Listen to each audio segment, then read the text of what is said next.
Petroleum and natural gas standing कमिटीचा दौरा आज सुरू होत आहे आणि त्यानिमित्ताने आज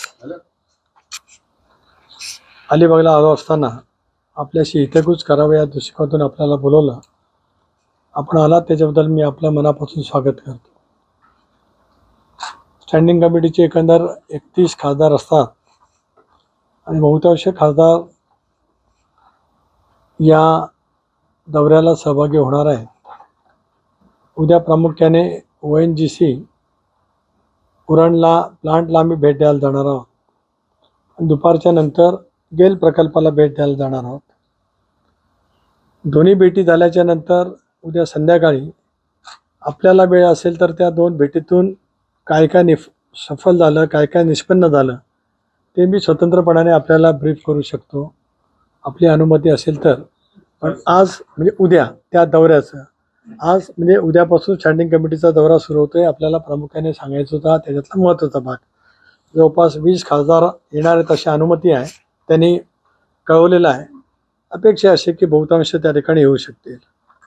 दुसरा महत्त्वाचा मुद्दा की लोकसभेचं अधिवेशन नुकतंच पार पडलं आणि यावेळेला लोकसभेच्या अधिवेशनामध्ये एक बिल वगळता इतर कुठल्याही विषयावरती चर्चा होऊ शकली नाही.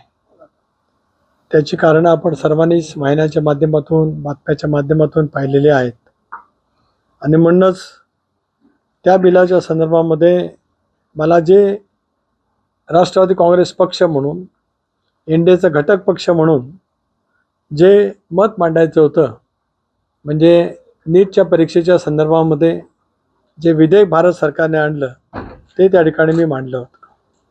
महत्त्वाचा मुद्दा असा की संबंध या 4 आठवड्याच्या अधिवेशनामध्ये मग कामकाज होत नसल्यामुळे मी अधिक प्रयत्न एवढ्यासाठीच केला की आपल्या रायगड जिल्ह्यातील, कोकणातील आणि महाराष्ट्रातील वेगवेगळे प्रश्न केंद्रीय मंत्र्यांच्याकडे प्रलंबित आहेत, तर ते प्रलंबित प्रश्न त्या मंत्री महोदयांना भेटून मांडावेत अशा दृष्टिकोनातून मी पहिल्यांदा आदरणीय गडकरी साहेबांची भेट घेतली. राष्ट्रीय महामार्गाच्या कामाच्या बाबतीमध्ये, गतीच्या बाबतीमध्ये, नादुरुस्त झालेल्या नागोठण्याच्या पुलाच्या बाबतीमध्ये, अशा अनेक बाबतीमध्ये त्यांच्याजवळ चर्चा केली. त्या संदर्भामध्ये त्यांनी कारवाई करावी अशा पद्धतीची विनंती त्यांना केली. त्याप्रमाणे त्यांनी तशाच पेच्या कडक सूचना अधिकारी वर्गाला दिलेल्या आहेत. प्रामुख्याने खारपडाला एक टोल सुरू आहे, दुसरा सुकेला एक टोल त्या ठिकाणी आता सुरू होण्याच्या अवस्थेमध्ये त्या ठिकाणी आहे. मी माहिती घेतली होती अगोदरच की 7 किलोमीटर अंतरामध्ये टोल बसवला जात असतो. आताचा जो सुकेईचा टोल बसवला जातो आहे तो 42 किलोमीटरच्या अंतरावरती बसला जातो आहे आणि म्हणूनच मी गडकरी साहेबांना विनंती केली की तो जो काय टोल त्या ठिकाणी बसला जातो आहे तो चूक आहे. 60 किलोमीटर अंतरावरती तो टोल त्या ठिकाणी बसला जावा एक, आणि रस्ता 100% काम पूर्ण झाल्याच्या नंतर मग टोलची आकारणी त्या ठिकाणी व्हावी. त्या पद्धतीने सुकळीचा टोल जो सुरू होणार होता त्याला त्यांनी थांबवलेला आहे. कारपाडाचा टोल त्यांनी सुरू ठेवला आहे, पण मी ज्यावेळेला पुन्हा एकदा त्यांना विनंती केली त्यावेळेला त्यांनी नक्कीच सांगितलं की एक ते नवीन पॉलिसी आणतायत, एक नवीन धोरण आणतायत, त्याच्यामध्ये त्या बाबतीतला पुनर्विचार करण्यासंबंधीचं आश्वासन त्यांनी दिलं आहे. पण सुकळीचा टोल मात्र आता सुरू होणार नाही एवढं त्यांनी नक्की त्या ठिकाणी सांगितलं. जे काही काम निकृष्ट दर्जा झालं आहे त्याची चौकशी त्यांनी लावले आणि शक्यतो ते काम किती लवकर पूर्ण होऊन त्याचा फायदा कोकणवासीय ज्यावेळेला गणरायाच्या आगमनाच्या निमित्ताने जातील त्यावेळेला तो स्तुस्थितीत आणावा अशाही त्यांनी सूचना दिल्यात. तिसरा महत्त्वाचा म्हणजे ताम्हाणी घाट हा राष्ट्रीय महामार्ग काम करण्यासाठी MSRDCला त्यावेळेला निधी उपलब्ध करून दिला होता.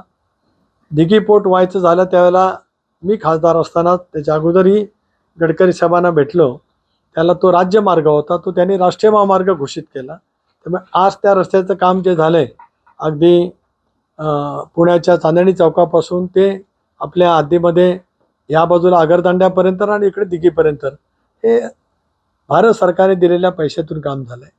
मधल्या कालावधीमध्ये लँडस्लाईड झाली आणि त्याच्यामुळे जवळपास 1 महिनाभर ट्रॅफिक बंद झाली होती.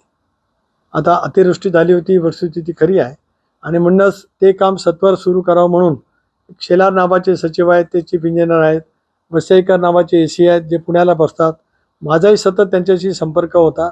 युद्ध पातळीवरती काम करण्याचे त्यांनी सूचना दिल्यात आणि तिथेच एक 10 किलोमीटर लांबीचा टनेल होऊ शकतो याच्यासाठी त्यांना विनंती केल्यावर त्याने एक DPR बनवण्याचे आदेश दिलेत.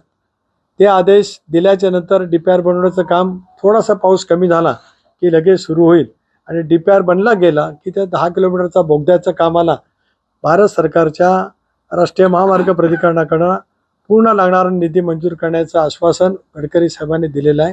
त्याच्यामुळे तो बोगदा झाला, अंतरही कमी होईल आणि लँडस्लाईडच्यामुळे त्या ठिकाणी जो काय धोका तयार होतो तो पूर्णपणे थांबू शकेल. एक आपण पाहिलं की जवळपास 1 महिना ज्यावेळेला ताम्हिणी घाट बंद होता त्यावेळेला इथलं सगळं पर्यटन ठप्प झालं होतं.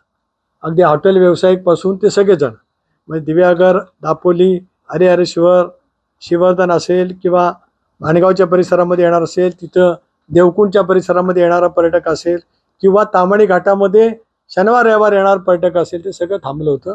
आता ते पूर्ववत त्या ठिकाणी सुरू झालं आहे. त्यालाही सतत मला पाठपुरावा करता आला, हे मला आवर्जून त्या ठिकाणी सांगायचं होतं. दुसरं महत्त्वाची मी भेट घेतली शिवराजसिंग चव्हाण साहेबांच्याकडे. माझ्याकडे सगळी पत्र त्याच्याकडे आहेत आणि शिवराजसिंग चव्हाण साहेबांना मी विनंती केली की त्या संदर्भामध्ये आज आपल्याकडे कोकणामध्ये प्रामुख्याने मी आपल्याला पत्रव्यवहार देतो त्याच्यातला की फलोद्यानावरती आधारित ज्या काय बाबी आपण त्या ठिकाणी करू शकतो ते त्यांना विनंती केली होती.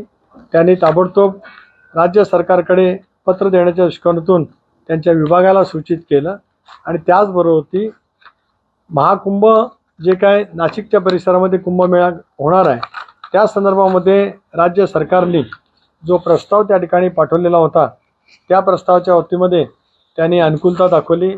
तो राज्य सरकारचा प्रस्ताव होता आणि त्याला त्या ठिकाणी मान्यता दिली जाणार आहे. तिसरं, अश्विनी वैष्णव आपले केंद्रीय रेल्वे मंत्री आहेत, त्यांची मी भेट घेतली. त्याच्यामध्ये प्रामुख्याने रोहा आणि पेण या दोन्ही रेल्वे स्थानकांना अमृत योजनेअंतर्गत समावेश करण्याच्या दृष्टिकोनातून आपण त्यांना विनंती केली.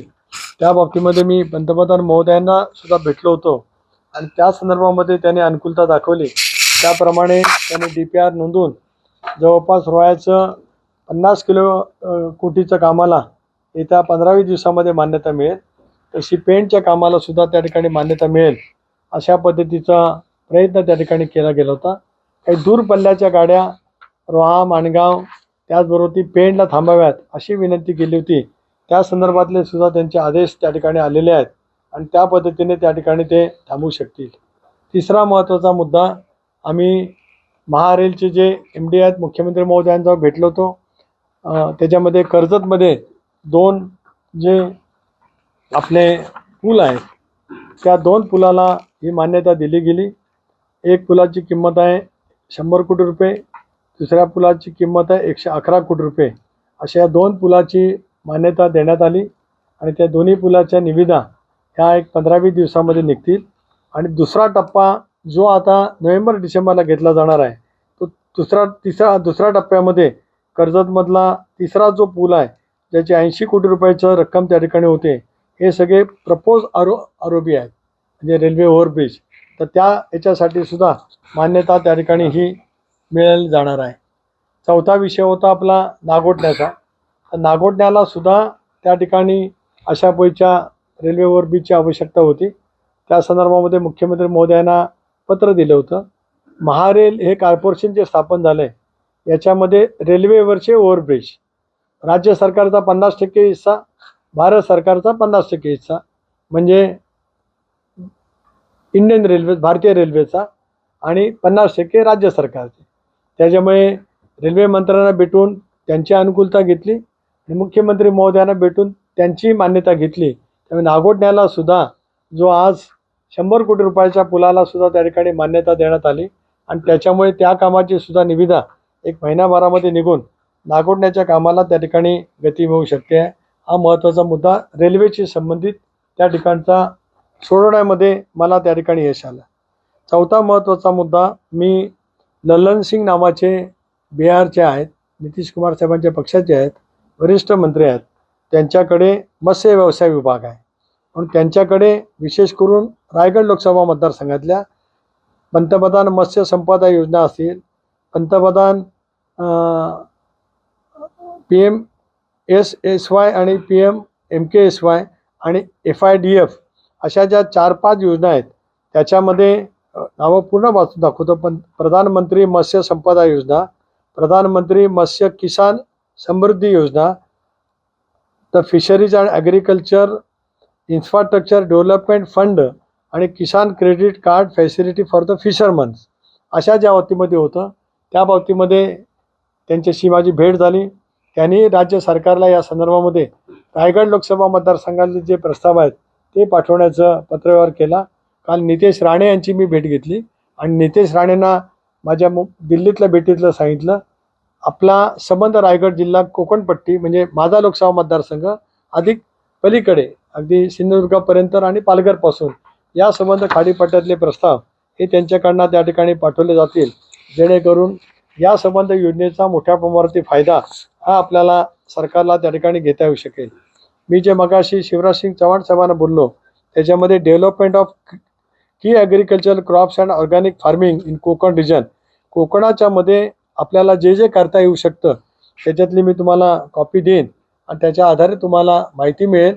त्या संदर्भात शिवराजसिंग चव्हाण साहेबांनी तातडीने अनुकूलता दाखवली. मी मगाशीच आपल्याला त्या संदर्भामध्ये बोललो.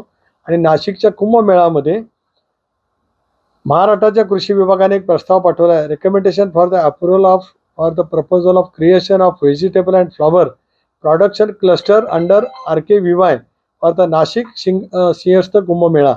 या बाबतीतलं सुद्धा जे पत्रव्यवहार राज्य सरकारकडनं गेला आहे त्यालाही तत्काळ मान्यता देण्याचं शिवराजसिंग चव्हाण साहेबांनी त्या ठिकाणी मान्यता दिलेली आहे. चौथं महत्त्वाचं, सोनोवाल आपले मंत्री आहेत पोर्ट विभागाचे, त्यांची माझी भेट झाली. सागरमाला 2 अंतर्गत जवळपास 32,000 कोटी रुपयाचे प्रस्ताव आपल्या सरकारने पाठवलेले होते.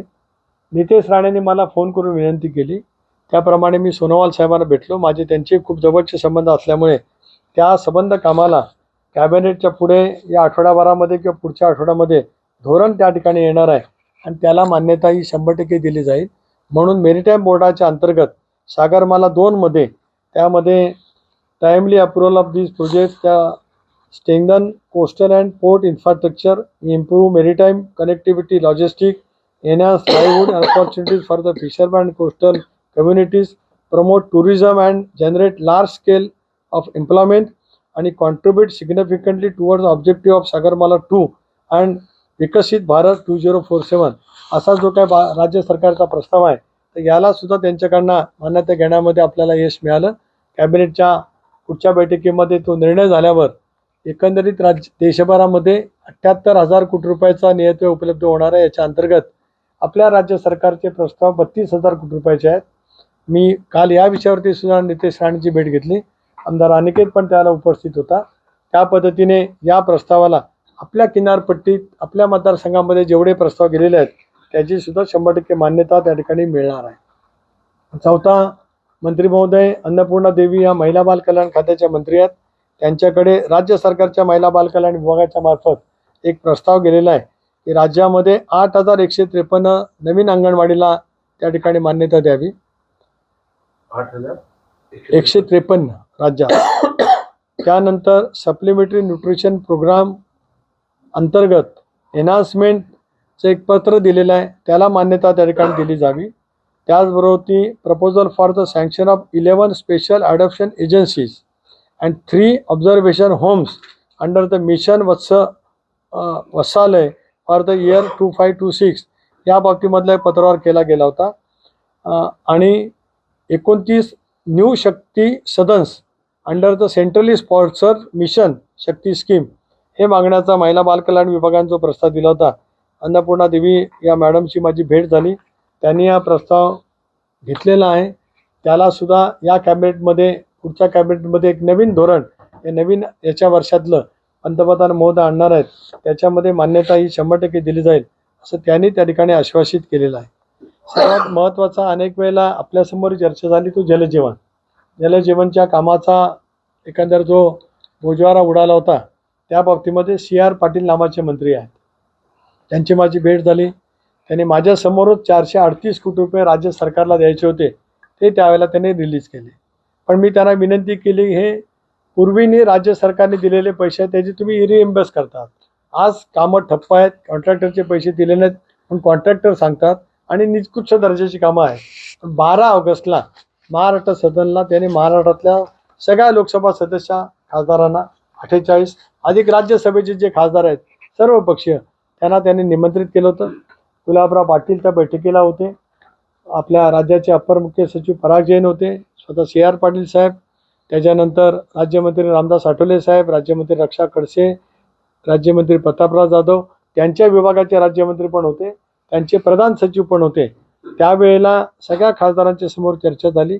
त्यामध्ये प्रामुख्याने असं लक्षात आलं की बऱ्यापैकी ॲडव्हान्स हा अगोदर दिला गेला आणि ॲडव्हान्स दिलेल्या रकमेइतपत काम ठेकेदारांनी केलं नाही, तर त्यांच्यावरती गुन्हे दाखल करावे असं मंत्री महोदयांनी सांगितलं. दुसरा महत्त्वाचा मुद्दा, आपल्या जिल्ह्याची जी माहिती त्या ठिकाणी दिली गेली होती त्या माहितीमध्ये 90% योजना पूर्ण होत असताना जेवढी लोकसंख्या आहे त्या लोकसंख्येच्या 95% घरांमध्ये नळाच्या द्वारे पाणी पोचलं जातं असा अहवाल त्या ठिकाणी होता. मी तत्काळ नापसंती व्यक्त केली. या चुकीची माहिती आहे, दिशाभूल करणारे असं सांगितलं.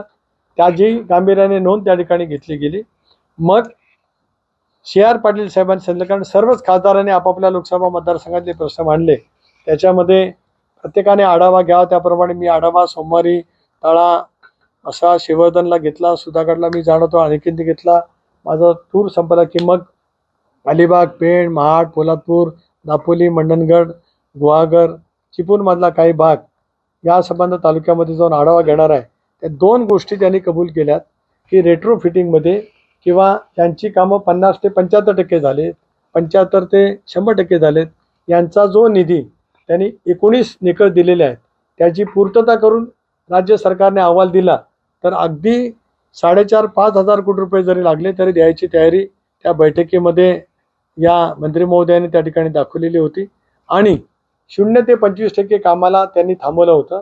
मी त्यांना विनंती केली की 0 ते 25% काम जर काय झालेलं आहे, याला तुम्ही 2 वर्ष मान्यता दिली नाही तर हे काम पूर्ण स्क्रॅप होईल, पुन्हा ते नव्याने करावं लागेल. मग त्यांनी एवढंच सांगितलं की त्याच्या संदर्भात ते निकष पूर्तता करतायत की नाही त्याची अहवाल राज्य सरकारने त्या ठिकाणी पाठवावा. माझ्यासही सगळ्या खासदारांनी पण ती मागणी केली होती. त्या पद्धतीने त्याला मान्यता देण्याचं काम CR पाटील साहेब करतील. तसं त्यांचं मूळ जळगावचंच आहेत, मराठी भाषिकी बोलतात उत्तम, सुरतचे ते देशामध्ये सर्वाधिक मोठा मताधिकार निवडून आलेले आहेत.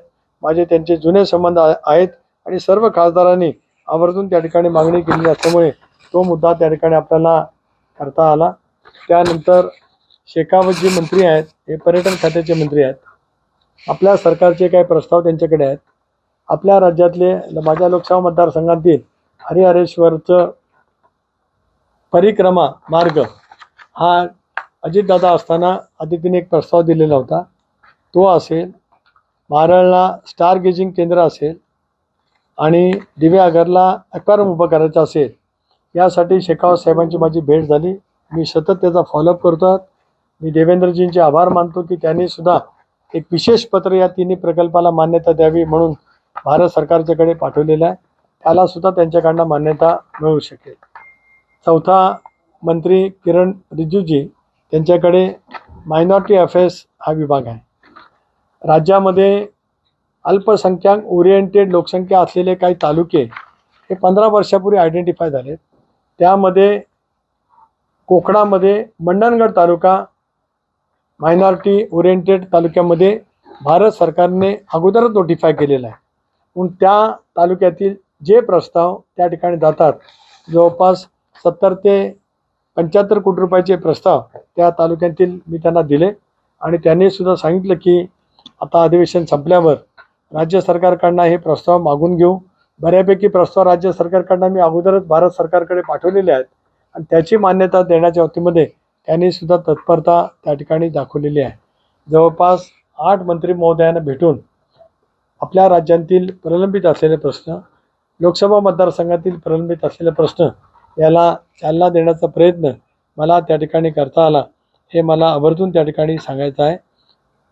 हे मंत्री महोदयांच्या भेटीमध्ये जे मतदारसंघातले प्रश्न होते ते सांगितले. या सगळ्याची कॉपी मी आपल्याला जरूर देईन. ज्या ज्या मंत्री महोदयांनी जे पत्र दिले त्याच्या अगोदर एक सदिच्छा भेट माननीय पंतप्रधान महोदयांची झाली. सदिच्छा भेट देशाचे गृहमंत्री अमित शाह साहेबांच्याकडे झाली आणि त्या सदिच्छा भेटीमध्ये त्यांचं मी मार्गदर्शन घेतलं. विकासाच्या कामाच्या बाबतीमध्ये चर्चा केली, इतरही काय बाबतीमध्ये चर्चा झाली. त्यांच्याकडे निवेदन देण्याचा काय मुद्दा फारसा नव्हता, परंतु एक सद्भावना भेट, सदिच्छा भेट आपण जे म्हणतो, ती त्या दोन राष्ट्रीय नेते आहेत, राष्ट्राचे आपले पंतप्रधान आहेत देशाचे मोदी साहेब, त्यांच्याजवळ भेट झाली आणि अमितभाईंच्याजवळ भेट झाली. या अधिवेशनामध्ये फारसं कामकाज न चालू शकल्यामुळेच जास्तीत जास्त कामाला भारत सरकारच्या माध्यमातून मान्यता कसे मिळवता येईल या गोष्टीवरती भर त्या ठिकाणी ठेवला होता. ते आपल्यामार्फत आपल्या रायगड लोकसभा मतदारसंघातील जनतेच्या समोर प्रकर्षाने जावं, हा त्याच्या पाठीमागचा हेतू होता. ते आपल्याजवळ विशद करावं यासाठी मी आपल्यासमोर ते मांडलं. आता आपल्याला काय मोकळेपणाने संवाद करत असेल तर आपण करावा अशी आपल्याला विनंती आहे.